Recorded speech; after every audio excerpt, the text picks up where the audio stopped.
15년이 확정됐습니다. 날씨입니다. 오늘 전국이 대체로 흐린 가운데 중부지방에 비가 오겠습니다.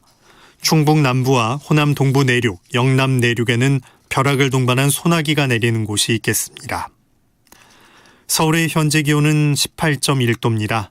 일라디오 10시 뉴스를 마칩니다. 지금까지 아나운서 김재홍이었습니다. KBS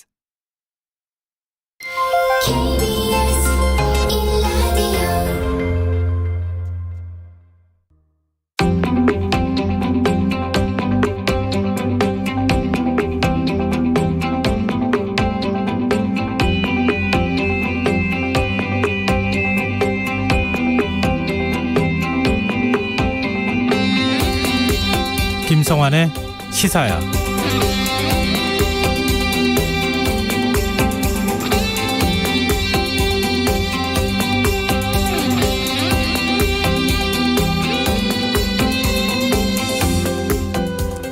안녕하십니까. 시사평론가 김성환입니다. 정부가 법무부 직속으로 공직자 인사검증 부서를 설치하기로 한 방안을 두고 후폭풍이 거세게 일고 있습니다. 검찰청을 지휘 감독하는 법무부가 공직자 및 공직 후보자의 인사정보 수집 관리 권한까지 갖게 되면 한동훈 장관에게 지나치게 많은 권한이 집중될 수 있다는 지적이 나오고 있는 건데요. 시민단체 일각에서는 법무부가 인사정보를 수집해 이른바 캐비닛 수사를 펼칠 수 있다는 우려까지 제기하고 있습니다. 법무부는 권한이 아닌 책임이 커지는 것이라면서 논란을 진화하고 나섰는데요. 인사정보관리단 사무실을 법무부가 아닌 제3의 장소에 설치하고 장관이 중간 보고를 받지 않겠다고 밝혔지만 과연 이런 조치가 실효성이 있을지 의견이 분분합니다. 정부는 민정수석실의 폐단을 없애기 위해 법무부의 인사검증 기능을 옮겼다는 입장이지만 대법관과 헌법재판관 같은 사법부 인사검증을 행정부 소속인 법무부가 맡게 된다면 상권 분립 원칙에 위배된다는 지적도 있고요.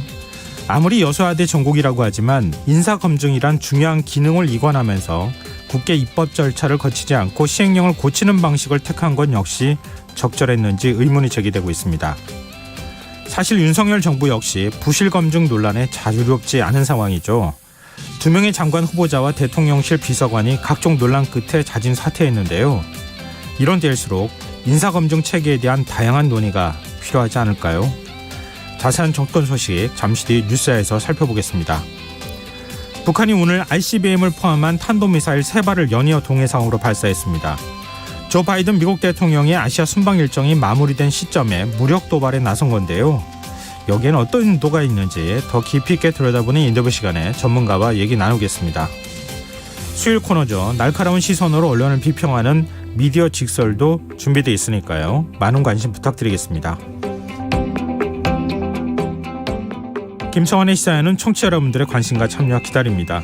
방송 내용과 관련해 의견 있으신 분들은 문자 보내주십시오. 당첨된 분들께는 모바일 상품권 보내드릴 텐데요.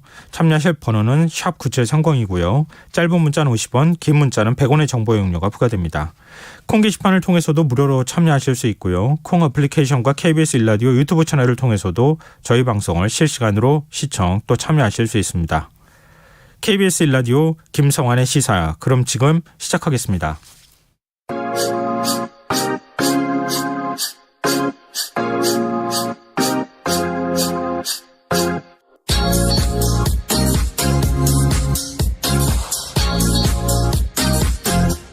KBS 일라디오 김성환의 시사야.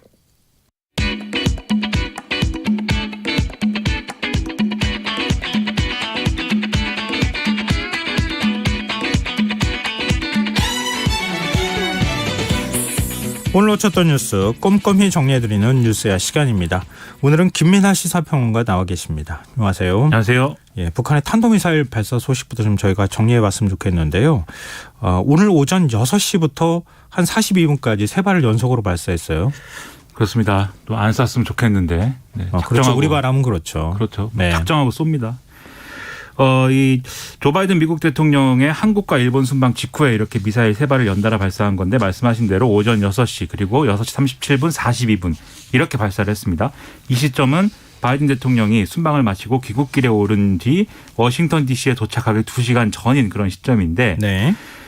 이게 일단 지난 21일 한미 정상회담 공동 성명에서 확장 억제 전력에 핵을 명시를 했고 네. 또 북한 핵 공격에 대응하는 연합 훈련이라든지 미국의 전략 자산을 적시에 전개하기로 한 이런 이제 합의를 한 거에 대해서 반발하는 거 아니냐 이런 해석도 지금 나오고 있는데요. 뭐 이전부터 이 부분에 대해서는 계속 반발해 왔었으니까요. 그렇습니다. 예. 여기다가 이번에 이렇게 세 발을 쏜 게 또 특이한 것이 네. 화성 17형으로 추정되는 미사일을 첫 번째로 이제 쓴 거고요. 이게 ICBM에 해당하는 것이죠. 네. 나머지 두 개는 북한판 이스칸데르 KN-23 이걸 이제 썼다고 보이는 건데 그러면은 이게 이 자기 궤도대로 이제 날아갈 경우에는 한국, 미국 그리고 일본을 다 겨냥한 그러한 이제 어떤 미사일 발사이다 이런 분석이 가능하기 때문에 뭐 사거리 측면에서 그렇다는 거죠. 그렇습니다. 예. 그래서 이제 이걸 다 고려한 어떤 방어망의 무력화를 한꺼번에 노린 거 아니냐라는 분석도 나오고 있습니다. 이러다 보니까 윤석열 대통령은 오늘 오전 7시 35분에 NSC를 주재를 했고 규탄 입장을 냈고요. 정부도 별도로 성명을 냈는데요. 여기에 대해서 우리는 이제 무력 시위의 방식으로도 이제 북한에 대해서 대응을 했습니다. 예. 그래서 오전에 강원 강릉 인근에서 동해상으로 현무 지대지 미사일을 발사를 했고 미군도 에이테킴스 지대지 미사일을 이제 발사를 하는 훈련을 진행을 했고요. 그다음에 한미 국방부 장관이 통화를 했고 또 이 외교부 장관 라인으로도 박진 외교부 장관하고 토니 블링컨 미 국무장관이 또 통화를 해서 대응 방안 논의를 했고 김성한 국가안보실장하고 제이크 설리번 미 백악관 국가안보 보좌관도 통화를 해서 양국의 공조 방안을 논의를 하는 그런 분위기였습니다. 네, 상당히 뭐 상황이 긴박하게 돌아갔다 이렇게 봐야 될 것 같은데 왜 이렇게 세 가지 미사일을 섞어서 쐈는지 그리고 도대체 어떤 불만을 가지고 있어서 이렇게 미 탄도미사일을 일종의 이제 시위처럼 도발을 했는지 이런 부분에 대해서 잠시 뒤 이어지는 인터뷰 시간에 저희가 전문가와 좀 더 자세히 이야기 나눠보겠습니다. 계속해서 많은 관심 부탁드리겠습니다. 자, 이제 국회로 좀 가보죠. 오늘 김규현 국가정보원장 후보자에 대한 인사청문회가 열렸어요. 어떤 내용이 있었습니까?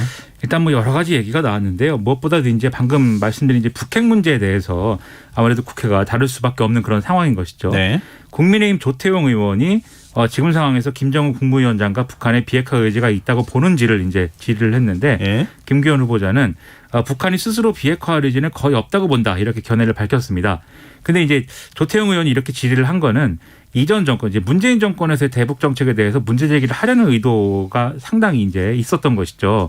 그래서 이전 정권에서 대북 정책이 이 조태용 의원이 실패했다라고 평가를 하는 건데 실패한 거에 대해서 이 북한의 의도를 정확히 분석을 할 국정원이 이 맡은 책무를 제대로 못한 결과 아니냐라고 지적을 했거든요. 근데 김기현 후보자는 여기에 대해서 또 동의한다 이렇게 답을 했습니다. 세월호 참사 보고 조작 의혹이 에 이제 인지하고 보고한 시각이 이제 원래 이제 말씀이 얘기했던 10시 그리고 최초 지시 시각은 10시 15분 이게 이제 맞다고 봤는데 나중에야 검찰 조사를 받으면서 혐의를 일단 부인하는 그런 발언을 했습니다. 그리고 당시 국가안보실이 결과적으로 위기관리에 허술했던 거 아니냐 이런 지적에 대해서도 동의하지 못한다라고 했는데요. 또 이와 관련돼서 국가안보실에서 국가위기관리 지침을 무단 수정했다. 뭐 컨트롤 타워가 어디다라고 하는 거 있지 않습니까? 당시 네. 기억하실 텐데 네. 이 의혹이 있었습니다. 그런데 거기에 대해서도 관여한 바 없고 아들에게 정말 온 마음으로 죄송하다라고 얘기를 했습니다. 근데 국가안보실 제1차장이면 상당히 고위직인데 이 상황을 몰랐다. 좀 납득이 잘 안 되는 부분도 있는데요. 어찌됐든 세월호 그 참사 직후 관련된 내용이 수사가 들어가고 이렇게 했을 때 인터폴 적색 수배까지 받았었다면서요? 그렇습니다. 2017년 9월부터 2018년 7월까지 미국에 이제 김기현 후보자가 있었는데 말씀하신 대로 검찰이 이 김기현 후보자에 대해서 조사를 해야 되는데 기국을 안 하니까 2018년 3월 달에 설명을 했었다라고 얘기를 했고 그리고 대학 강의가 2018년 3월에 끝났는데 왜 곧바로 귀국을 하지 않았느냐라는 질의가 나온 거에 대해서는 죄송하다라고 얘기를 했는데요.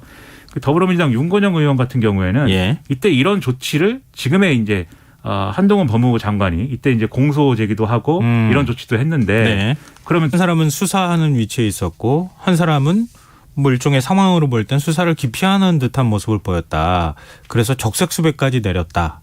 그렇습니다. 지금 법무부 장관이 그렇습니다. 뭔가 이상하지 않느냐. 그렇죠. 그리고 이렇게 보통 이 부분이 상당히 뜨거웠습니다. 네. 그리고 윤석열 정부 새 국무조정실장 인사를 두고도 지금 오히려 이거는 그 야당이 아니라 여당 내부에서도 논란이 되고 있어요. 그렇습니다. 새 국무조정실장의 윤정원 IBK 기업은행장이 유력하다 이런 보도인데요. 예.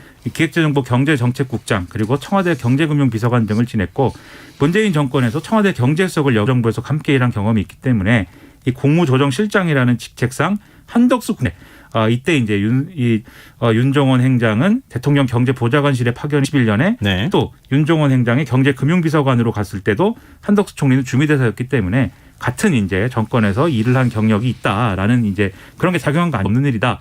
이렇게 주장을 했는데요. 아무래도 집권 여당의 원내대표가 공개적으로 부정적인 입장을 정부 간에 당연히 있을 수 있는 의견의 교류 정도이다라고 또 평을 하고 있습니다.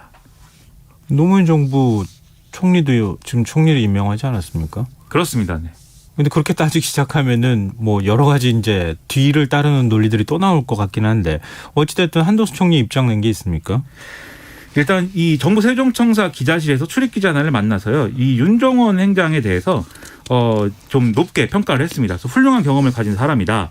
그리고 이 문재인 정권에서 이제 경제수석을 맡았다라는 점에 대해서는 그 당시에 소득주도 성장이 문제가 있다라고 해서 불려온 사람 아니냐. 그래서 이 윤종원 행장이 경제수석을 맡으면서 소득주도 성장은 포용적 성장으로 정책이 바뀌었던 거고 소득주도 성장에 이제 얘기를 했습니다.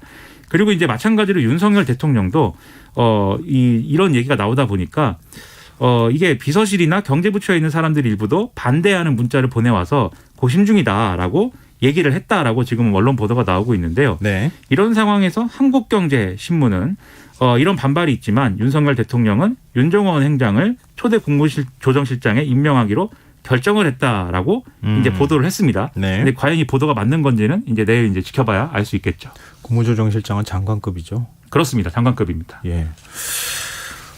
그리고 또 야당은 법무부가 인사정보관리단을 신설해서 공직자 인사검증 산하의 인사정보관리단의 신설을 하고 이 공직자 인사검증을 하겠다라는 거에 대해서 더불어민주당은 검찰의 국정장악 시도이다라면서 일제히 반발하고 있는 그런 모양새인데요. 특히 국회 법사위 소속 민주당 의원들이 기자회견을 열었습니다. 역대 어느 정권에도 없던 대통령, 법무부 장관, 검찰에 이르는 이 검찰의 수직 계열화를 구축한 거에 모자라서 한동훈 장관에게 타 부처의 공직자 검증 권한까지 지어줬다. 이건 법무부를 상황부처로 만드는 것이다.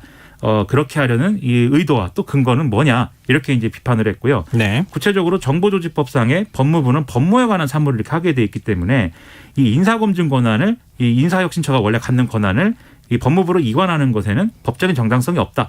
이런 지적을 하고 있는 그런 상황이고요. 뭐 그게 가능하다고 하더라도 이렇게 비대화된 법무부를 견제할 부처나 기관이 사실상 없기 때문에 이런 것들이 부적절하다라는 취지로 비판을 하고 있습니다. 네. 법무부도 설명 자료를 냈죠. 일종의 반박성 자료라고도 봐야 될 것 같은데. 그렇습니다. 이게 이제 과거 민정수석이 하던 그런 공직자 인사검증을 이렇게 이관하는 게 대통령실의 권한을 내려놓는 차원이다라고 주장을 했고요. 네. 그리고 대통령실에 그동안 집중됐던 인사 추천 업무 검증 최종 판단 이게 대통령실, 인사혁신처, 법무부 등의 다수기관에 분산이 되는 거다라고 해명을 했습니다. 그럼 이걸 통해서 이 업무의 투명성이 높아지고 또 밀실 인사의 문제점이 사라질 것인데 더군다나 이 인사검증 업무를 감사원 감사 대상에도 포함을 시켰다. 그러니까 이제 우려를 하지 않아도 된다라는 거고요. 그다음에 이제 인사검증 업무 법무부가 전담하는 거 아니다라고 설명을 하면서 최종적인 인사검증이 마무리가 되는 거는 대통령실이 하는 거다라고 강조를 했고 혹시 인사정보가 사정 업무에 이용되는 거 아니냐라는 의혹에 대해서는 부처 내 이제 정보교류 제한 이런 거를 제한을 둬서 인사정보의 외부 유출을 막겠다라고 강조를 했습니다. 그리고 인사정보관리단장을 비검찰 출신의 직업공무원으로 임명을 하겠다. 장관에게 중간보고를 하지 않도록 하겠다라고 이제 강조를 했고요. 뭐 법령 개정이 필요하다는 것도 이제 사실이 아니다. 지금 이제 대통령령 개정으로 가능하다라고 했고 또 이제 이 인사 검증에 관련된 이 인사정보관리단을 법무부가 아닌 제3의 장소에다가 설치를 해서 아예 공간을 분리하겠다라고 강조를 하고 있는데요. 근데 이런 여러 가지 해명을 했지만 결국은 이제 이 관련된 업무를 맡아야 되는 사람들이 지금 다 검찰 출신이거든요. 그렇죠. 뭐 검찰 상명하복, 검사 동일체의 원칙에 굉장히 충실하고 그런 문화에 젖어 있었던 검사들이었잖아요. 그렇습니다. 그러다 보니까 결국은 이게 뭐 여러모로 뭐 형식적으로 분리를 하고 해도 결국은 이게 전부 다 어떤 검찰 출신들이 인사 업무를 다 장악하는 그런 모양새가 되기 때문에 이거에 대한 비판은 아마도 계속 나올 것 같습니다. 네. 뭐 권한 분산이다. 여기까지는 뭐 어떻게 얘기를 한다 하더라도 보고하지 않겠다. 사무실 분리하겠다. 이거는 시스템이라고 보긴 좀 어려운 얘기를 하고 있는 거 아닌가 싶은데요. 그런데 그런 가운데 윤석열 대통령 최측근으로 꼽히죠. 이른바 윤핵관이라고 불리는 장제원 의원이 인사검증 기능을 국정원에 나눠주자는 취지의 입장을 밝혀서 논란이 되고 있어요. 그렇습니다. 이게 논란이 되다 보니까 장제원 의원이 페이스북에 글을 썼는데 이게 인수위 시절에 사실 이 인사 이 관련된 부서를 법무부 산하에 설치하는 거에 대해서 결정을 했는데 그때는 논란이 안 됐는데 이제 와서 논란이 되는 거는 한동훈 법무부 장관 때문 아니냐 결국. 그래서 그런 부분은 걱정하지 않아도 된다. 한동훈 장관이 영원히 법무부 장관 하는 것도 아니고 전적으로 인사 문제를 다 법무부가 하는 것도 아니다. 다만 한동훈 장관이 대통령의 측근 인사이기 때문에 이런 우려는 겸허하게 받아들여야 된다라고 썼는데요. 뭐 여기까지는 이제 그렇구나 하는 내용인데 좀 논란이 될 만한 내용이 여기서 나왔습니다. 이게 경찰 수뇌부가 정비가 되면 경찰 내 정보 파트에도 인사검증 기능을 둘 거다. 그래서 여러 기관들이 인사검증을 같이 하는 시스템이 된다라고 얘기를 하면서 국민들께서 허락하신다면 국정원에도 인사검증 부서를 두면 좋을 것 같다. 정치 개입의 차원이 아니고 인사검증 부서로 정식으로 투자하는 거다. 이렇게 설명을 했는데 네. 이게 결국은 이렇게 되면은 예를 들면 국정원에 있는 뭐 예를 들면 과거에 아이오라고 불렸던 이런 이제 정보원들이 다 이제 부활할 수밖에 없는 것이고. 아니요, 국정원법상에 국내 정보 수집 못하게 돼 있잖아요. 그렇습니다. 결과적으로 이 인사검증을 고리로 해가지고 국내 이 정치 개입이나 이런 것들이 또 가시화될 수 있는 것이기 때문에 이런 것들에 대해서는 논란이 불가피하다라는 지적들이 나오고 있습니다. 아니 법에 불가능하게 돼 있는 걸 어떻게 가시화합니까? 그건 불법이지. 불법이고. 그래서 인사검증에 관련된 것이 정말로 국정원이 인사검증만 할 수 있겠느냐. 이제 이 우려가 있는 것이죠. 진짜 좀 이해가 잘 안 되는 상황인 것 같은데요. 자, 윤석열 정부 출범 후 첫 대장급 인사가 단행됐는데 육사 부활 기조가 뚜렷했다고요? 그렇습니다. 지금 이제 합동참모본부 의장을 비롯한 대장급 장성 7명을 전원 교체하는 군 수뇌부 인사를 단행을 했는데 말씀하신 대로 뭐 육사 부활이라는 말이 나올 정도로 육사 출신들이 상당히 약진이 뚜렷하다라는 평가입니다. 그래서 합참의장, 육군참모총장, 연합사 부사령관, 육군 지상작전사령관 등의 내정된 장성들이 다 육사 출신이다라는 건데요. 여기에 대해서 더불어민주당은 이게 임기가 얼마 안 된 사람들도 있는데 이번에 일괄 교체가 된 거는 이전 정부 인사를 모조리 부정하고 입맛에 맞는 인사만을 중용하겠다라는 점에서 검찰에 이어서 군까지 편가르기를 지속하는 권력 사유화에 나선 거다라면서 반발을 하고 있는 상황입니다. 네, 지금 여러분께서는 KBS 라디오 김성환의 시사회와 함께하고 계십니다. 계속해서 뉴스야 이어가겠습니다. 이제 국회 쪽으로 조금만 시선을 돌려보죠. 민주당 박지원 공동비대위원장이 어제 대국민 호소문 발표했는데 후폭풍이 거세요. 그렇습니다. 어제 이제 호소문을 발표를 했고 오늘 또 이제 관련된 언급을 하는 바람에 이 계속해서 후폭풍이 커지고 있는 그런 상황인데요. 네. 오늘 이제 당 선대위 합동회의에 들어가서 국민의 신뢰를 회복하기 위해서라도 586 정치인들의 용퇴를 논의해야 된다라면서 이 소위 86그룹을 향해서 아름다운 퇴장을 준비해야 된다라고 얘기를 했습니다. 네. 또 대선 때 이선 후퇴를 하겠다는 선언도 있었는데 은퇴를 밝힌 사람은 김부겸 전 총리, 김영춘 전 장관, 최재성 전 의원 정도밖에 없지 않느냐라고 이제 강조를 했고요. 그리고 이제 전날에 이제 사과문을 발표한 거에 대해서 당내 일각의 비판이 있는 거에 대해서는 대선에 졌는데 내로남불도 여전하고 성폭력 사건도 반복되고 당내 민주주의를 부정하는 팬덤 정치도 심각하다. 달라진 게 없다. 국민이 우리 민주당 어떻게 볼지 걱정이 됐기 때문에 이렇게 상황 몰린 거다라고 강조를 하기도 했습니다. 그런데 이 회의에 동석한 사람들이 이제 소위 말하는 또 86그룹으로 분류되는 인사들이 좀 있지 않습니까? 네. 윤호중 공동비대위원장도 그렇고 박홍근 원내대표, 김민석 선대위 공동총괄본부장 등이 있었는데 그러다 보니까 박홍근 원내대표는 86은 아니에요. 아 그렇군요. 네. 70년대생입니다. 이게 지금 민감한 주제군요. 네. 사실 네. 저처럼 젊은 세대가 볼 때는 이렇게 명확하게 나눠지는지는 잘 모르는데 아무래도 가까운 세대의 경우에 그게 이제 민감한 문제죠. 네. 그래서 반발을 좀 했는데 특히 이제 김민석 본부장의 경우에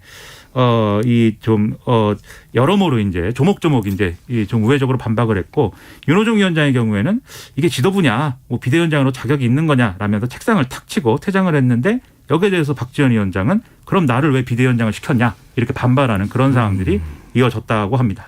민주당 보좌진 협의회도 입장을 냈습니까? 이동윤 이 더불어민주당 보좌진 협의회 회장이 페이스북에 이제 글을 올렸는데 다만 이 글은 보좌진 협의회 회장의 자격이 아니고 뭐 한 사람의 권리 당원으로서의 입장이다라고 이제 설명을 하고 있습니다. 네. 민주당이 이제 지난 과오를 사과를 했고 또 이 지지를 호소한 이런 박지원 공동비대위원장의 입장이 있었는데 민주당 내 당내 일부 의원들이 여기에 대해서 반발을 하고 있다. 그런데 과연 본인들은 사과라도 했는지 그게 의문이다라고 비판을 했고요. 특히 이제 페이스북을 통해서 김용민 의원이 이 박지원 비대위원장을 겨냥을 해서 사과로 선거를 이기지는 못한다. 이렇게 얘기한 거에 대해서 지금 상황에서 그럼 지방선거 이길 대안이 있는지 비전을 제시할 수 있는지 묻고 싶다라고 좀 꼬집었습니다. 다만 이 박지원 비대위원장의 기자회견에 대해서 틀린 자세와 방식이었다는 점에 대해서는 동의한다. 그리고 이 쇄신 방안 중에 하나로 이 586 용태론을 주장한 거에 대해서도 좀 더 신중하게 논의해야 한다고 생각한다라고 얘기를 했는데요. 네. 다만 그럼에도 불구하고 이 비대위원장의 공식적인 기자회견을 단지 개인 차원의 입장 발표일 뿐이라고 일축하는 건 이제 부당하다라는 취지의 주장을 했고 지금이라도 제대로 반성하고 올바로 쇄신하자라고 얘기를 했습니다. 일종의 내용이라고도 볼 수 있을 것 같은데요. 정치권 반응은 어떻습니까? 일단 국민의힘 김기현 공동선대위원장의 경우에는 이게 박지원 위원장은 사과를 했는데 여기에 대해서 윤호중 비대위원장은 또 개인 차원의 발언이라고 번복을 한 거는 이중 플레이다. 민주당은 국민들에게 사과할 일이 없다고 하는 그런 속내를 드러낸 것이다라고 비판을 했습니다. 그리고 또 이 박지원 위원장의 사과에 대해서 이재명 후보가 전적으로 공감한다고 하면서도 확대 해석은 경계한다고 했는데 이것도 궤변 아니냐 이렇게 비판을 했고요. 네. 이준석 국민의힘 대표의 경우에는 이 586 용태론에 대해서 586 세대가 용태할 경우에는 그다음에 그럼 누가 하는 거냐에 대한 대안 제시가 없는 상황에서 막연한 용태론은 결국 김남국, 김용민, 고민정 의원이 이제 주도하게 된다라는 건데 그게 대안인지 좀 명확하게 얘기해 줘야 될 것 같다. 이렇게 얘기를 하는 모습 보였습니다. 네, 알겠습니다. 오늘 국회에서는 차별금지법 공청회가 열렸는데 국민의힘 의원들이 불참했어요. 국회 법사위 법안심사 1소위에서 차별금지법 제정 관련 공청회가 진행이 됐는데 이게 더불어민주당에서 추천한 인사들로만 진행이 됐습니다. 그래서 차별금지법 필요한 이유에 대해서 쭉 얘기를 했는데 국민의힘은 합의되지 않은 공청회에는 응할 수 없다라면서 여기서 이제 얘기할 수 있는 진술인이나 이런 부분들 추천하지 않았고 공청회에도 불참을 했습니다.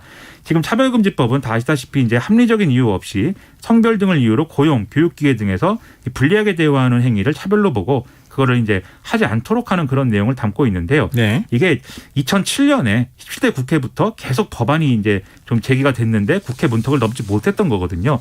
이번에는 뭐 되는 거냐라는 의문이 있었는데 상당히 좀 이렇게 되면 좀 어렵지 않느냐 뭐 이런 얘기도 나오고 있습니다. 네. 박지원 공동비대위원장이 차별금지법 촉구하고 나섰다고 하는 소식도 있는데 민주당이 어떻게 입장을 정리하는지 좀 지켜보도록 하죠. 오늘 뉴스 여기까지 하겠습니다. 지금까지 김민하 시사평론가였습니다. 고맙습니다. 고맙습니다.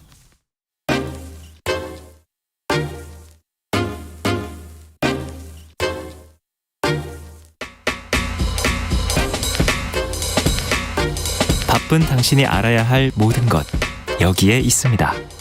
KBS 1라디오 김성환의 시사야. 북한이 오늘 ICBM을 포함한 탄도미사일 3발을 연달아 발사했습니다. 이번 북한의 도발은 윤석열 정부 출범 후 두 번째 그리고 한미 정상회담을 마친 지 나흘 만에 이뤄졌는데요. 이번 무력 시위에 담긴 북한의 메시지는 무엇이고 또 향후 남북관계는 어떻게 전개될지 홍민 통일연구원 북한연구실장 연결해서 얘기 나눠보도록 하겠습니다. 실장님 안녕하십니까? 예, 안녕하세요. 네, 오늘 미사일 3발을 섞어서 쐈다고 하는데요. 앞서 저희가 뉴스 전해드리면서도 이게 무슨 의미냐, 이거 한국, 미국, 일본을 다 겨냥한 거 아니냐 이런 이제 해석을 하기도 했었는데 전문가가 보시기에는 어떻습니까? 예, 다소 이제 기존의 관행으로 본다면 이례적인 방식입니다. 네. 소위 말해서 이제 두 종류의 미사일을 섞어서 거의 같은 시간대에 그 동시다발적으로 쐈다 이렇게 이제 설명드릴 수 있을 것 같고요. 예. 정확히 얘기하면 3발을 쐈는데 첫 번째 쏜 것은 고도가 540km 정도 올라가고 실제 날아간 거는 한 360km 정도 날아갔습니다. 네. 뭐 일단 이 사거리 자체 비행거리만으로 본다면은 뭐 단거리급으로 보이지만 실제 이제 고도를 540km까지 올라갔고요. 또 실제 이게 1단 추진체 정도만 소진하는 방식으로 발사했을 가능성이 높습니다. 결국 조합적으로 얘기하면 ICBM 실험일 가능성이 매우 높은 것으로 보여지고요. 네. 그렇게 실제 추정을 하고 있습니다. 그리고 이제 이후에 두 번째, 세 번째 쏜 거는 지금 추정하기로는 이제 북한판 이스칸데르라고 보통 얘기하는 KN-23이라는 미사일을 단거리 미사일을 쐈을 가능성이 매우 높습니다. 특히 이제 그 날아간 궤적 자체가 낮게 깔려서 날아가면서 풀업 기동, 소위 이제 상승과 하강을 그리는 곡선을 보여줬거든요. 자, 이런 걸로 봤을 때는 이제 기존의 북한판 이스칸데르라고 얘기했던 KN-23이라고 우리가 추정할 수밖에 없고요. 네. 이 미사일은 단거리 미사일이면서도 사실상 위협적인 것이 굉장히 낮은 고도, 한 50에서 60km 정도의 낮은 고도로 날아가면서 사실상 그 미사일 방어망으로 사실 막기가 좀 어려운 그런 미사일 발사체로 우리가 이제 보통 평가를 하고 있습니다.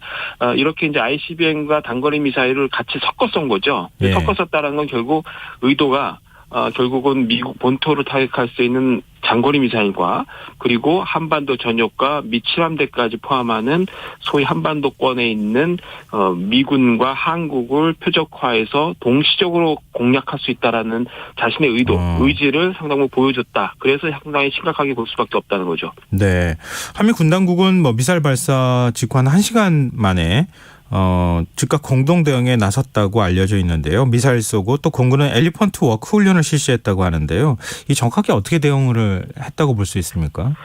예, 뭐 정해진 매뉴얼로 볼 수 있습니다. 그럼에도 불구하고 이번에 이제 조금 우리가 주의 깊게 봐야 되는 건 한미가 공동 대응 형식으로 지대지 미사일을 쐈다는 부분입니다. 네. 특히 이제 한국군이 현무2죠. 지대지 미사일입니다. 이것을 쐈고요. 바로 5분 간격으로 미군이 ATACMS 미사일을 또 쐈습니다. 그래서 이게 한미가 공동으로 미사일을 이렇게 쏘는 경우는 사실상 이제 극히 이제 드물고요. 4년이 한참 과거 4년 이전에 있었던 사실상 대응은 있었지만 네. 최근에 이런 대응을 한 적은 없었습니다. 네. 그렇기 때문에 상당히 이제 이례적으로 봐야 되고요. 또 하나는 이제 엘리펀트 워크 같은 경우는 우리 공군이 이제 시행을 한 것인데요. 사실상 이제 지상 활주로에 F-15K 전투기 30여 대가 이미 이제 무장을 한 채로 활주로에 이렇게 전개해서 언제든지 출격할 수 있는 태세를 보여주는 일종의 어떤 시위 효과입니다. 이것을 이제 했다라는 것인데요. 이거는 이제 당장 북한의 상공에 어떤 무력 시위를 하는 개념은 아니지만 네. 언제든지 출격 가능하다. 그리고 언제든지 응징 보복 가능하다라는 우리의 이제 대응 태세를 보여주는 측면에서는 상당히 어떻든 이제 경고 메시지는 충분히 담고 있다. 보여집니다. 지난 정권에서 대응하는 방식하고 이번 윤석열 정부에서 대응하는 방식에 차이점이 좀 있습니까? 예, 큰 맥락에서 보면 크게 차이는 없습니다. 네. 다만 이제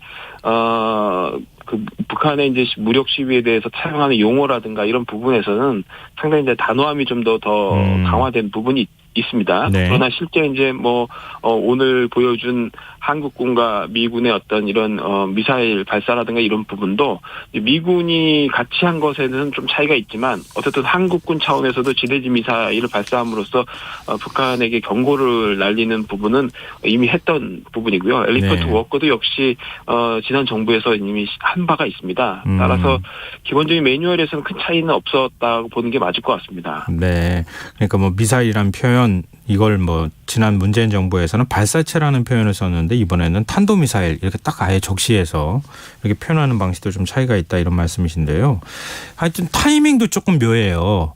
원래 한미 당국은 바이든 대통령 방한 기간 중에 무력 도발을 할 가능성이 있다 이렇게 계속 얘기했었잖아요. 근데 바이든 대통령 방한 기간 중이 아니라 아시아 순방을 끝내고는 난 직후에 지금 미사일 이렇게 세 발 한꺼번에 발사를 했단 말이에요.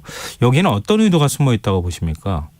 예, 바이든 미국 대통령의 방한 기간 또는 아시아 순방 기간에는 북한이 군사적인 무기 실험이라든가 도발은 하지 않을 것이라는 게 일반적인 예상이었습니다. 네. 이유는 과거에도 북한이 미국 대통령이 방한 시기에 어떤 군사적인 움직임을 하거나 도발성 행동을 한 경우는 없습니다. 그거는 이제 북한이 굉장히 리스크가 높기 때문에 할 수 없는 행동이죠. 미국 대통령이 한번 움직일 때 굉장히 다양한 전략 자산과 정찰 상황들이 펼쳐집니다. 굉장히 경계가 민감해지는 것이죠. 그래서 실제 북한이 어떤 행동을 했을 경우에 거기에 관련된 응징과 보복, 또 거기에 관련된 여러 가지 군사적인 리스크에 이제 노출이 될 수밖에 없습니다. 북한이 이제 그런 측면에서 북한이 함부로 미국 대통령의 방한 기간에 군사적인 움직임 하지 못할 것이라고 예상을 했는데요. 사실 이번에 이제 워싱턴으로 돌아가서 도착하기 직전에 이제 북한이 이 미사일 쐈다는 것이 오히려 이제 굉장히 주목할 부분입니다. 네. 며칠 간격을 두고 이제 이런 미사일 도발을 한 것이 아니라 바로 워싱턴에 도착 직전에 했다라는 것은 나름대로 방한 기간은 피했지만 자신들의 불편한 심기 한미 정상회담에서 남긴 어떤 메시지라든가 바이든 대통령의 아시아 순방 기간에 남긴 어떤 여러 가지 메시지에 대해서 상당히 그 불만 이것을 이제 나름대로 표출하는 방식을 시기 타이밍에 설정해서 워싱턴 도착 직전으로 삼았다는 것이죠. 그래서 상당히 북한 입장에서 상당히 수위를 높여서 행동을 했다. 라고 보여지고요. 미국 입장에서도 상당히 기분이 좋은 그 행동은 아닙니다. 자신의 대통령이 순방을 하고 돌아와서 워싱턴에 도착 직전에 했었다라는 것은 사실상 의도적으로 이런 타이밍을 설정하고 미국에게 불만을 표시했다라고 받아들일 가능성이 매우 높다라고 봐야겠죠. 네. 또 오늘 대통령실이 이렇게 밝혔습니다. 풍계리 핵실험장과 다른 장소에서 7차 핵실험을 준비하기 위한 핵 기폭 장치 작동 시험을 하고 있는 것이 탐지되고 있다. 네. 이 7차 핵실험 준비를 하고 있다고 우리가 해석해도 되는 겁니까? 예, 그렇습니다. 이미 여러 정황상 실제 그 3번 갱도죠. 풍계리 핵실험장의 3번 갱도에서 이미 추가 핵실험을 위한 기본적인 갱도 작업들은 거의 완료된 상태로 보여지고요. 네. 이미 그 내부에 그 여러 가지 측정 장비를 위한 케이블이 들어가는 부분이라든가 여러 가지가 이미 다 정황이 발견이 됐습니다. 그래서 실제 물리적인 준비는 일정 부분 끝난 것으로 보여지고요. 오늘 이제 나온 얘기처럼 기폭장치 실험을 이번 여러 차례 지금 실행하고 있는 것으로 보여집니다. 네. 기폭장치라는 것은 기본적으로 핵실험을 하기 위해서는 핵물질을 압축시켜서 인계점까지 끌어올리는 그런 일종의 어떻든 그래서 폭발을 할 수 있도록 만드는 부분입니다. 네. 뭐 쉽게 얘기하면 권총에서 공이와 방아쇠 역할을 한다라고 보시면 되는데요. 이 실험은 어쨌든 이 핵실험의 정밀도, 소위 이제 소형화된 핵탄두를 만들기 위한 그 정밀도를 높이기 위해서는 기포장치 실험을 아주 그 정밀하게 그 장치를 해야 되거든요. 일단 사전에 그 기폭장치 실험을 여러 번 했다라는 의미고요. 여기에 실제 이제 핵물질을 놓고서 실제 이제 폭파하는 거는 향후에 이제 남겨진 마지막 이제 순간이라고 보여지는데요. 이런 기술적 준비는 끝났다는 얘기입니다. 결국은 그렇다면 이제 정치적 판단, 언제 할 것인가에 대한 정치적 판단만 남은 상태다. 이렇게 보시면 될 것 같습니다. 그 언제도 중요하지 않겠습니까? 어떻게 예측하십니까? 예, 일단은 지금 북한의 코로나19 상황이 매우 중요한 변수가 되지 않을까라고 예측을 해봅니다. 지금 그 상당한 발열 증상자가 확산 추세에 있다가 점차 이제 감소 추세가 있는 것으로 이제 북한 측에서는 발표를 하고 있는데요. 네. 그럼에도 불구하고 북한이 방역 최대 위기라고 지금 규정을 하고 있고 최대 비상방역 체계를 발동 중입니다. 그리고 이제 김정은 위원장이 적극적으로 이 문제에 대처하기 위해서 다방면으로 지금 공개 활동을 하고 있는 상황인데 지금 그 5월 4일, 5월 7일, 5월 12일 날 각각 쏜 미사일 역시도 발사하고 나서 발사에 대한 공개를 하지 않았습니다. 네. 과거 같으면은 상당히 그걸 성과로 자랑을 했을 텐데 발표하지 않는 이유는 코로나 상황을 의식을 해서 주민들에게 이걸 동시적으로 공개하는 것이 상당히 정치적 부담을 느끼고 있는 것으로 보여집니다. 네. 결국 핵실험 역시도 지금 최대 방역 위기 상황에서 핵실험을 동시적으로 추진하는 것이 상당히 정치적으로 부담될 가능성이 높습니다. 그래서 결국은 코로나 확산 추세, 코로나의 내부적인 진정 추세가 일정하게 이제 일상화됐을 때 이것이 이제 아마 핵실험의 소위 감행될 시기로 우리가 볼 수 있지 않을까라는 생각이 듭니다. 네, 알겠습니다. 오늘 북한이 도발하니까 이정석 국방장관이 미국 국방부에 전략자산을 보내달라 이런 요청을 했는데요. 북한이 그거 가만히 보고 있지 않을 것 같고 전략자산 전개가 어떤 형식으로 이루어질지 북한은 또 어떻게 대응할 거라고 보시는지요? 네. 이번에 이제 바이든 대통령의 방안 중에 이제 한미 정상회담이 있었고 공동 성명을 통해서 한미 간의 확장 억제령을 강화하기 위한 여러 가지 조치들이 아주 구체적으로 얘기가 됐습니다. 뭐 핵과 재래식 미사일 방어 관련된 모든 역량들을 같이 이제 확인하는 부분도 있었고요. 또 연합 방위 태세를 제고하기 위해서 연합 훈련 여기에 범위와 규모를 확대하기 위한 협의를 하겠다. 뭐 이런 부분까지도 다 들어가 있습니다. 결국 이런 이제 합의의 공동 성명에 있는 합의 내용의 기초에서 아마 이제 확장 억제 전략 협의체죠. EDSCG라고 해서요. 이게 아마 이제 조만간 바로 개최될 가능성이 높습니다. 이 확장 억제 전략 협의 협의체를 개최를 통해서 여기에서 이제 미국의 전략자산 전개의 구체적인 내용들이 아마 협의될 가능성이 있습니다. 그래서 바로 이번 미사일 발사 때문에 뭐 전략자산이 바로 온다는 개념보다는 구체적으로 향후에 북한 도발들이 있을 때 어떤 방식으로 전략자산을 전개할지 이 협의체를 통해서 아마 구체적 논의들이 이루어질 것으로 보여집니다. 전략 폭격기라 아니면은 핵잠수함이나 뭐 핵항모나 이런 것들이 어떤 방식으로 전개가 될지 이번 기회에 논의를 해서 다음번 도발할 때는 그게 실행에 옮겨질 가능성이 있다 이런 말씀이시군요. 예, 그렇습니다. 네. 근데 좀 더 걱정스러운 부분이요. 중국과 러시아 군용기가 카디즈를 무단 진입했다. 이런 소식도 지금 전해졌어요. 이게 지금 하필이면 이 시점에서 이렇게 군용기가 카디즈를 진입하는 것. 일종의 북중러 삼각 압박이 시작됐다. 이렇게 해석해도 될까요? 예, 그렇습니다. 이제 이걸 정치적 의도가 없이 순수하게 그냥 훈련 개념으로만 읽기에는 타이밍이 절묘했다라고 밖에 볼 수가 없습니다. 예. 그러니까 소위 북한의 미사일 그다음 발사, 그다음에 중국과 러시아의 폭격기들이 카디즈를 침범하는 행위 이 자체는 묘하게도 거의 같은 타이밍을 통해서 이루어졌다라는 겁니다. 네. 뭐 이제 들으시는 그 분들의 어떤 참고 사항으로 방공 식별구역, 소위 카디즈는 이제 자국 영공으로 이제 접근하는 이제 군용 항공기죠. 네. 이거를 조기에 식별해서 대응하기 위해 설정한 이미 어떤 선입니다. 그래서 이게 이제 보통 얘기하는 영공 개념과는 좀 다른 개념이긴 한데요. 네. 어떻든 이런 걸 넘어올 때는 사전에 그 훈련 개념이든 뭐 어떤 개념이든 간에 사전에 상대국에게 알리는 것이 일반적인 관례인데 사실 이런 부분에 절차 없이 특히 이제 중요한 건 군용기이면서도 이게 폭격기입니다. 중국의 폭격기 H-6K이고요. 러시아 폭격기 투폴레프인데요. 이게 상당히 위력적인 그 네. 주력기입니다. 그래서 이게 대체적으로 이제 전투가 벌어졌을 때 동원되거나 하는 개념들입니다. 그래서 이런 이제 폭격기들이 돌았다라는 것은 결국 바이든 대통령이 그 일본 순방, 소위 쿼드 회의까지 마치고 돌아가는 직후에 나왔다라는 것이죠. 네. 결국 이제 이 한반도에 와서 한미 간에 발표한 공동 성명, 그리고 일본에 가서 일본과의 회담 속에서 나온 메시지들, 그리고 쿼드에서 나온 메시지들, 이 모든 것에 대해서 중국과 러시아가 상당히 신기가 불편하고 여기에 대해서 일종의 어떻든 불만을 표시하는 방식, 그리고 향후에 한미가 어떤 방식으로 대응하는지, 또 일본이 어떻게 대응하는지를 실험하는 하나의 어떤 행동으로 이걸 네. 볼 수 있고요. 북한의 네. 역시 미사일 발사도 그런 불만 표시의 일환. 그래서 사실상 직간접적으로 또는 암묵적으로 북중러가 이런 행동에 있어서는 연대를 좀 하고 있다, 이렇게 볼 수 있을 것 같습니다. 당분간 한반도가 좀 군사적 긴장감이 높아질 수밖에 없겠다. 말씀 듣다 보니까 그런 생각이 드네요. 자, 오늘 말씀 여기까지 듣겠습니다. 고맙습니다. 예, 감사합니다. 네, 지금까지 홍민 통일연구원 북한연구실장이었습니다.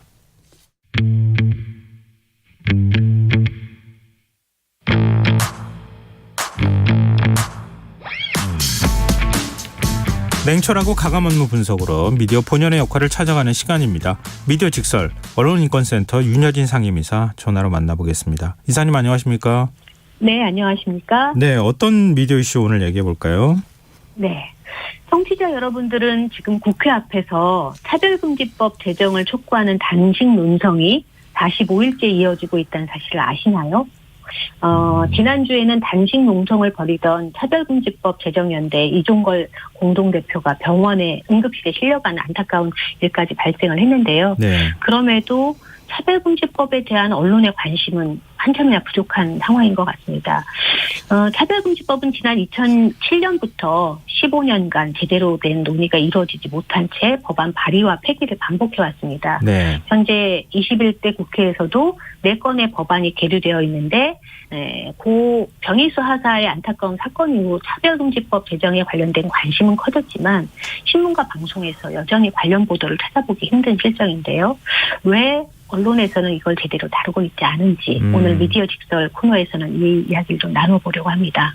구체적으로 우리 언론이 차별금지법과 관련해서 어떻게 보도하고 있습니까? 민주언론 실천연합이 지난 4월 11일부터 한 달 동안 차별금지법 관련 보도와 관련된 분석을 좀 했어요. 그 분석 보고서에 좀 의하면 네이버 랭킹 뉴스의 차별금지법 보도를 분석한 결과 네. 그 보도 양이 0.04%에 머물렀다는 겁니다. 뭐 그 사이 그러니까 4월 11일부터 5월 11일까지의 기간이 대단히 큰 이슈들이 많이 있었는데 네. 예를 예를 들면 가평 계곡 살인사건 같은 경우에도 573건이나 보도됐는데 차별금지법과 관련된 보도는 340건이 머물렀어요. 종합일간지, 경향동아, 조선, 중앙일보, 한겨레, 한국일보, 그다음에 경제지인 매일경제와 한국경제에서는 다 통틀어서 경향과 한겨레에서 각각 31건씩 보도했고 한국일보는 9건, 동아, 조선, 중앙, 한국경제는 1건에서 3건, 매일경제는 1건도 없었습니다. 그 보도 내용이. 네. 그런 지금 그런 실정이라고 좀 말씀드릴 수 있을 것 같아요. 주로 이제 신문과 관련해서 말씀해 주셨는데요. 방송은 어땠습니까? 방송도 비슷합니다. 그 분석 기간 한 달 동안 지상파 3사와 종합편성 채널 그 4개 편성에서 저녁 종합뉴스의 차별금지법과 관련된 보도는 JTBC가 4건, 채널A가 2건, MBC, SBS는 1건, KBS, TV조선, MBN은 1건도 없었습니다. 더군다나 JTBC 보도 4건 중 2건과 채널A 보도 2건 중 1건은 검찰 수사권 축소 법안과 관련된 내용에 포함되어 있었고요. 네. MBC 보도 1건은 부처님 오신 날에 열린 공중 법요식에 그 단체 차별금지법 제정연대 활동가가 참석했다는 소식, SBS 보도 1건은 청각장애인을 대상으로 무리하게 보험을 판매한 사건을 다룬 내용이었습니다. 또 오늘 국회에서 차별금지법에 대한 공청회 열렸잖아요. 맞습니다. 15년 만에 처음 열렸다고 그러니까 보여집니다. 15년 만에 처음 열린 공청회면 그래도 다른 법안이라 할지라도 좀 관심을 기울였을 것 같은데 오늘 보도는 어땠습니까? 오늘 보도도 그렇게 많이 나오진 않았죠. 특히 이제 국민의힘 측에서는 전원 보이콧하면서 반쪽 공청회밖에 되지 않았거든요. 네. 근데 이 문제가 왜 이렇게 반쪽 공청회밖에 되지 않았는지, 그리고 이 문제를 어떻게 바라봐야 되는지에 대한 보도보다는 그냥 있는 사실을 보도하는 데 그쳤고, 저녁 뉴스에도 지상파 뉴스에 좀 몇 곡지가 나오긴 했지만 지금 말씀드렸듯이 공청회가 열렸고 국민의힘엔 참여하지 않았고 국민적 합의가 되지 않았기 때문에 국민의힘 측에서는 참여하지 않아서 제대로 진행되지 않았다. 이 정도의 보도로 그쳤습니다. 일종의 스케치 기사 비슷하게 다뤘다는 얘기인데요. 네. 왜 차별금지법 자체를 주목하지 않는가 이런 의문이 뒤따를 수밖에 없는데 맞습니다. 왜 이렇게 언론들이 소극적으로 보도하고 있다고 보세요?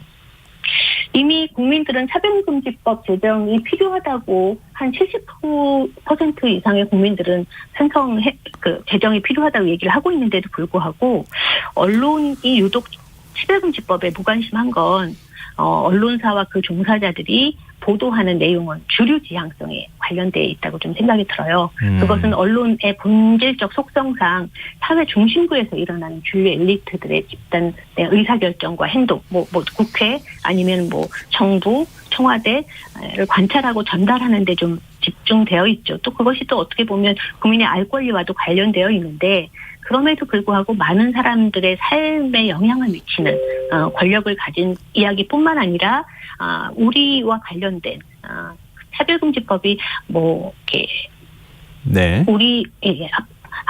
그러니까 동성애를 합법화하는 것이 아니라 나와 내 가족을 보호해주는 법이라는 것까지 기자들의 인식이 넓혀지지 않았기 때문에 네. 이것에 대한 보도를 제대로 하지 않고 있다고 보여집니다. 차별금지법은 인권과 관련되어 있는 문제잖아요. 근데 그렇죠. 인권의 문제는 사실 언론이 주목하지 않으면 그렇게 사회적으로 주목을 받지 못하는 경우가 많지 않습니까? 맞습니다. 언론이 이런 면에서는 조금 더 공론화를 더 적극적으로 해야 될 필요가 있지 않을까요? 맞습니다. 우리 사회에는 성소수자뿐만 아니라 다문화, 난민, 장애, 여성, 또 아동 등등의 사회적 약자와 관련된 이슈들이 많이 있죠. 또 그분들의 보편적 인권과 관련된 이야기들을 언론이 다루지 않으면 그 인권이 확장되지 않습니다.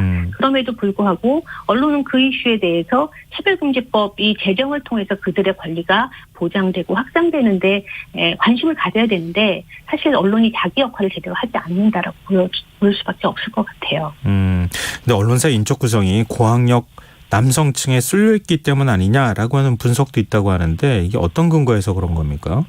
네, 2020년 언론인 연감을 좀 보면 네. 언론인에 대한 남녀 비율이 한 7대3 정도 되고 있어요. 그래서 고학력 남성의 언론인이 좀 집중되어 있다는 말이 틀린 말은 아닌 것 같다는 통계가 나오고 있습니다. 예. 이 문제와 관련해서 사실 다양한 사람들, 다양한 분야에 있는 사람들에 대한 보도를 해야 하는데 특정에 몰려 있다면 제대로 보도가 되지 않잖아요. 그래서 이 문제를 해결하기 위해서 뉴스룸을 좀 다양하게 좀 구성해야 되는 거 아니냐라는 얘기가 좀 나오고 있고요. 네. 성별과 연령, 인종, 출신 등을 고려해서 뉴스룸의 인정 구성을 좀 다양하게 해야 된다. 또 소통도 서로 간의 소통을 강화하고 언론사의 편향된 시각을 좀 상당 부분을 바꿔나가야 된다라는 취지로 이런 시도들을 좀 하고 있는 걸로 알고 있습니다. 또 최근에 미국의 뉴욕타임즈나 영국의 BBC 같은 경우에도 또 유럽의 방송사들도 이런 움직임에 앞장서서 시도를 하고 있고 또 거기에 따른 나름의 유의미한 성과들이 나오고 있어요. 국내 언론사에서도 몇몇 신문과 방송을 중심으로 젠더 감수성을 높이는 소통을 높이는 뉴스룸을 좀 다양화하기 위한 시도가 이루어지고 있는데 네. 국내 현실에 맞는 이런 다양한 시각들을 좀 갖추는데 언론인들이 좀 노력을 해야 된다고 보여집니다. 차별금지법 취지를 제정 취지를 아예 왜곡하는 언론 보도도 있습니까? 그렇죠. 차라리 차별금지법을 다루면서 아예 이렇게 다룰 바에 다루지 않았으면 좋겠다 하는 보도들이 있죠. 예. 2020년도 1월에 개신교 선교방송인 극동방송이 차별금지법을 주제로 대담을 하면서 법안에 반대하는 의견만 내보내서 이제 방송통신심의위원회로부터 법정 제재를 받은 바가 있거든요. 예. 그리고 바로 올해 1월에도 한국일보의 전면 광고에 차별금지법 반대, 낙태법 개정안 입법 이런 광고가 실렸단 말이에요. 근데 그날은 한국일보뿐만 아니라 조선일보, 중앙일보, 동아일보, 일간 종합일간지에 다 그런 광고가 실렸는데 또 한국일보는 그날 또 여성이나 성소수자 장애인의 목소리를 대변하는 정책이 사라졌다 지금. 그래서 차별금지법이 필요하다는 내용의 또 기사를 실었죠. 그러다 보니까 이 언론이 전체적으로 이 차별금지법과 관련된 이슈를 다루는데 대단히 제한적인 문제를 다루기도 하고 네. 또 그런 측면이 있다고 보여집니다. 근데 성소수자 보도의 경우에 소극적 의제화가 문제다라고 하는 의견이 있던데 이 소극적 의제화가 어떤 의미입니까? 예를 들면 이런 거죠. 우리가 변희수 하사의 죽음을 계기로 해서 차별금지법과 관련된 문제에 많은 사람들이 관심을 갖는데 그냥 논란거리로 보도를 하는 겁니다.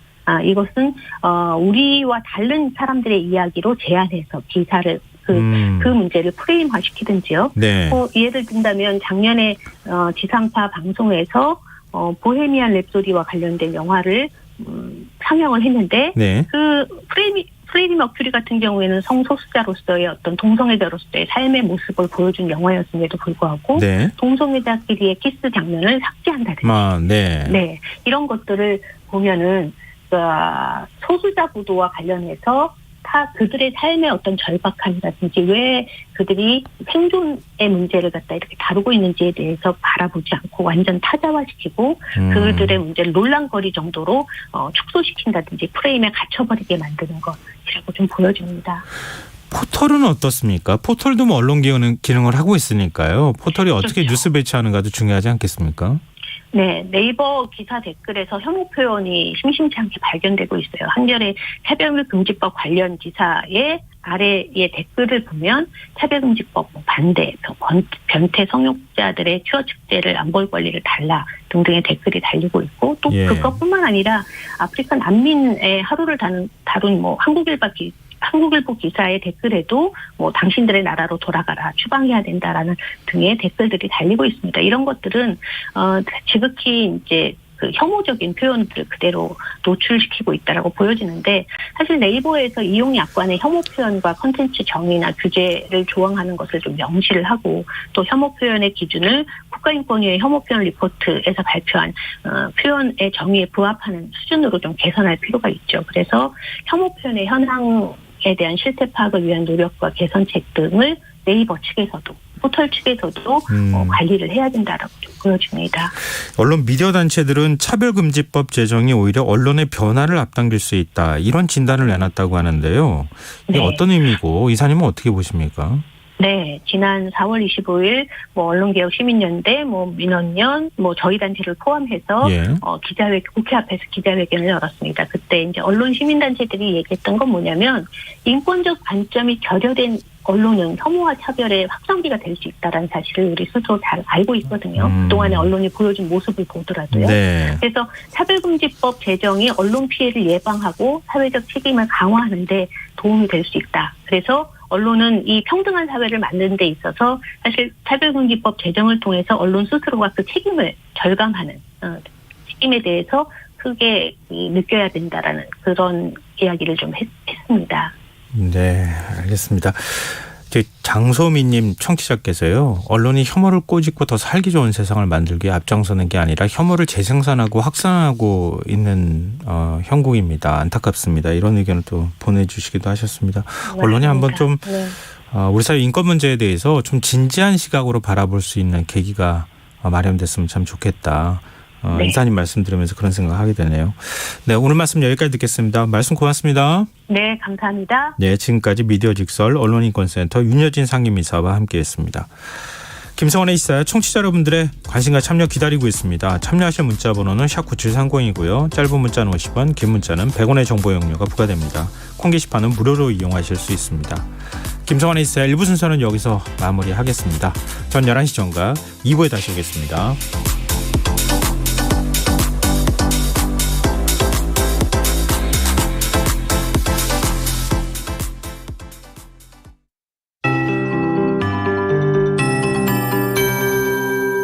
KBS 58분 날씨.